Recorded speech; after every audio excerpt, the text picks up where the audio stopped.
Jean-Étienne, vous avez publié un recueil de nouvelles, Tranches de vie, tranches de mort, qui a été primé au 25e salon du livre de Mirepoix. Oui.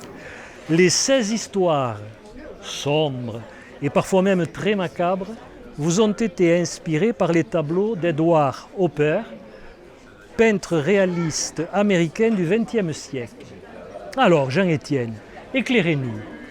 Pourquoi écrire des nouvelles? Et pourquoi Hopper? Alors, parce que je pense que d'abord le format de la nouvelle s'adapte parfaitement à la peinture. On ne va pas rester 2-3 jours devant une peinture. On va essayer de s'en imprégner, on va essayer d'être, de voir ce qu'elle peut nous apporter, mais ça va être plus un flash qu'autre chose. Et donc, je pense qu'effectivement, la nouvelle s'adapte parfaitement à la peinture, parce que on peut et on doit, dans une nouvelle, raconter quelque chose d'une manière plutôt courte. On a quelques pages pour arriver à développer et à faire en sorte que le sujet nous intéresse. Jusqu'à arriver, ce qui est le principe de la nouvelle, jusqu'à arriver à la chute.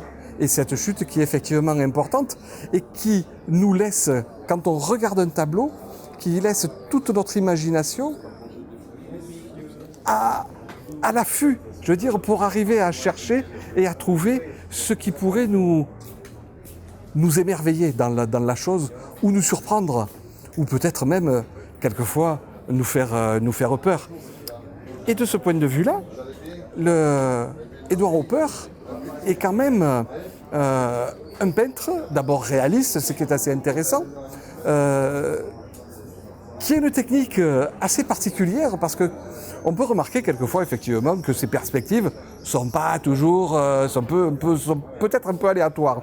Mais il n'empêche que tous ces tableaux, quels qu'ils soient justement, et c'est ça qui est intéressant, racontent une histoire.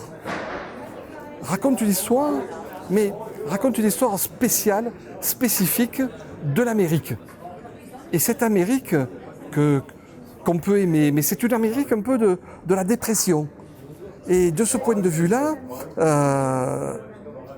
justement, le fait de pouvoir écrire des nouvelles sur ce peintre-là, j'ai trouvé ça assez inspirant. Voilà. Merci. Je vous en prie.